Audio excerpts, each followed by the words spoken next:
2027 সাল পর্যন্ত। আইসিসির ইভেন্টে ভারত এবং পাকিস্তানের ম্যাচ সব নিরপেক্ষ কেন্দ্রতে হবে। 2026 সালে রয়েছে টি-20 বিশ্বকাপ, যুগ্মভাবে আয়োজন করছে ভারত এবং শ্রীলঙ্কা দল। এই যৌথ উদ্যোগে অংশগ্রহণ করবে পাকিস্তান। কিন্তু চলতি বছরই রয়েছে ভারতে মহিলা বিশ্বকাপ ক্রিকেট, আর এই আসর নিয়ে এবার শুরু হলো নতুন জল্পনা। যেহেতু চ্যাম্পিয়ন্স ট্রফিতে অংশ নিতে ভারতীয় দল পাকিস্তানে যায়নি, তাই হাইব্রিড মডেলে দুবাইতে এবং পাকিস্তানে হয়েছে আসর।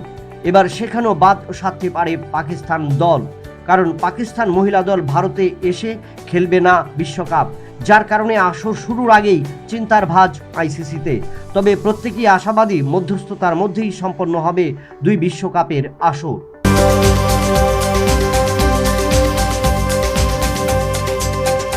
চ্যাম্পিয়ন ট্রফির গুরুত্বপূর্ণ নিয়ম রক্ষার লড়াইতে রবিবার মুখোমুখি হচ্ছে পয়েন্ট টেবিলের শীর্ষে থাকা নিউজিল্যান্ড এবং ভারত।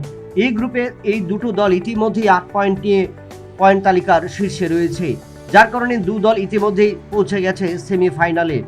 রয়েছে নিয়ম রক্ষার ম্যাচ। তবে তার আগে ভারতীয় দলের অন্তর্ভুক্তি খবর পাওয়া গেল দলীয় ওপেনার শুভমান গিলের। চোটের কারণে দলের বাইরে ছিলেন গিল, কিন্তু 48 ঘন্টা আগেই অনুশীলনে যোগ দিলেন ভারতীয় দলের এই ওপেনার। প্রায় 2 ঘন্টা অনুশীলন করলেন শুক্রবার। ভারতীয় প্রশিক্ষক জানিয়ে দিলেন তৃতীয় ম্যাচে নিউজিল্যান্ডের বিরুদ্ধে মাঠে নামবেন শুভমান গিল।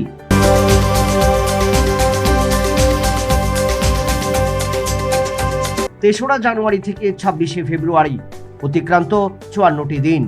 কাঁধের চোটের কারণে দলের বাইরে ছিলেন ভারতীয় speed maker bowler Jasprit Bumrah. অবশেষে 55 দিন পর অনুশীলন শুরু করলেন বাঙ্গালুরুর জাতীয় একাডেমিতে। চ্যাম্পিয়ন ট্রফি থেকে ছিটকে গেলেও প্রত্যাশা বাড়িয়ে দিলেন ভারতীয় শিবিরে দলীয় এই ক্রিকেটার।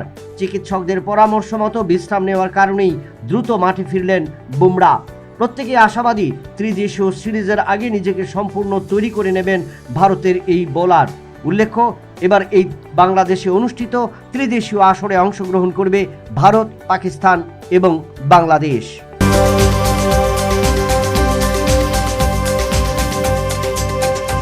তিয়াত্তরতম বি.এন. মল্লিক সর্বভারতীয় পুলিশ ফুটবল প্রতিযোগিতার 6ষ্ঠ দিনে অনুষ্ঠিত হল 15টি ম্যাচ।